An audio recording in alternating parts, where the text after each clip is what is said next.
पुस्तक माझी आत्मकथा, लेखक डॉक्टर बाबासाहेब आंबेडकर। आजचा हा व्हिडिओ खूप महत्त्वाचा आहे. व्हिडिओ लास्ट पर्यंत बघा. प्रकरण 23, आजारपण व दुसरे लग्न। माझ्या बाबतीत सांगायचे तर मी दिल्लीला आजारी व्यवस्थेत गेलो आणि त्याच अवस्थेत परत आलो। आजच डॉक्टर मंडळींनी माझी प्रकृती तपासली। त्यांनी रक्ताची तपासणी केली। माझी प्रकृती निश्चितपणे अधोगतीस लागली असावी अशी त्यांना भीती वाटली।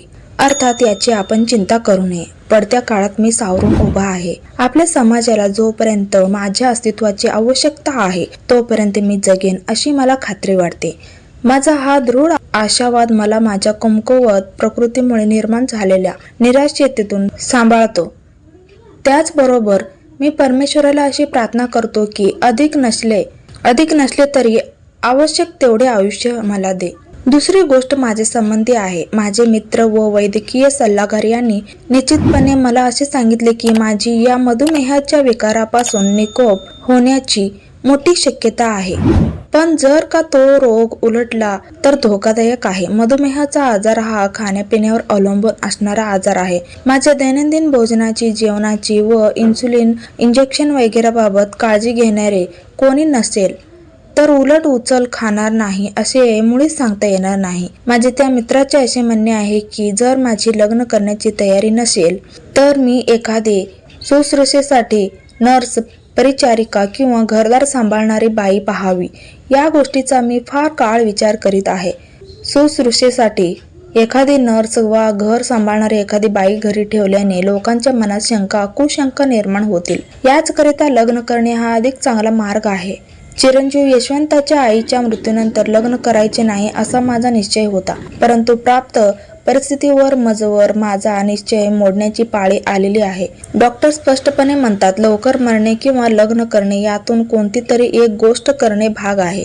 यासाठी माझ्या पसंतीनुसार पत्नी मिळणे अशक्य नसले तरी अवघड आहे। माझी सौभाग्यवती होणारी स्त्री सुशिक्षित असली पाहिजे, तसेच ती डॉक्टरकीचा व्यवसाय करणारी असली पाहिजे व त्याचबरोबर स्वयंपाक पाण्यात चांगली हुशार असली पाहिजे। या गोष्टीचा विचार करता आपल्या समाजात या तिन्ही गुणांनी युक्त व माझ्या वयाला अनुरूप अशी एखादी स्त्री मिळणे अशक्य कोटीतील गोष्ट आहे।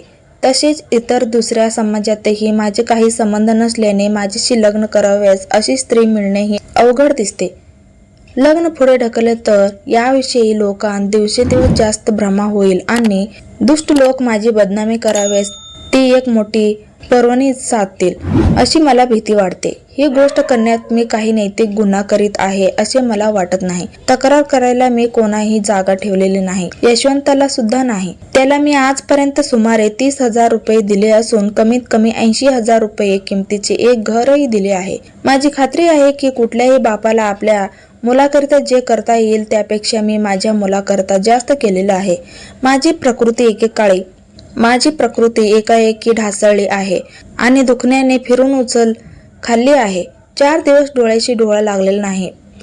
पायातील वेदना तर असह्य होत आहेत। रात्रभर जागरण करून नोकरांना माझी सेवा करावी लागली। दिल्लीतील 2 नामांकित वैद्यांनी मला तपासले। त्यांचे मत असे पडले की जर पायातील वेदना त्वरित थांबल्या नाहीत तर त्या वेदना नेहमीच राहतील आणि कधीच बऱ्या होणार नाहीत। माझ्या प्रकृतीची काळजी घ्यायला कोणीतरी माणूस पाहिजे। या तुमच्या सूचनेचा मी पूर्वीपेक्षा अधिक आस्थेने विचार करीत आहे।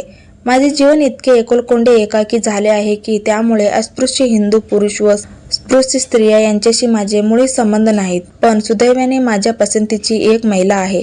ती सारस्वत ब्राह्मण जातीची आहे। तारीख 15 एप्रिल रोजी दिल्ली येथे तिच्याबरोबर लग्न होईल। मी 11 तारखेस दिल्लीला आलो। मला थोडेसे बरे वाटत असले तरी अजूनही अशक्तपणाचा फारच जाणवतो। माझ्या प्रकृतीत सुधारणा दिसून येत नाही। मी दिल्लीत फारच आजारी होतो।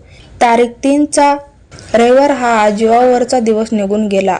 हल्ली मी जरा ठीक आहे। मी हल्ली कामही करू शकत नाही व बाहेरही पडू शकत नाही। व्हिडिओ आवडला तर लाईक आणि शेअर नक्की करा। चॅनलवर नवीन असाल तर चॅनलला सबस्क्राईब करून ठेवा। चला तर मग भेटूयात नेक्स्ट व्हिडिओमध्ये। Bye, take care.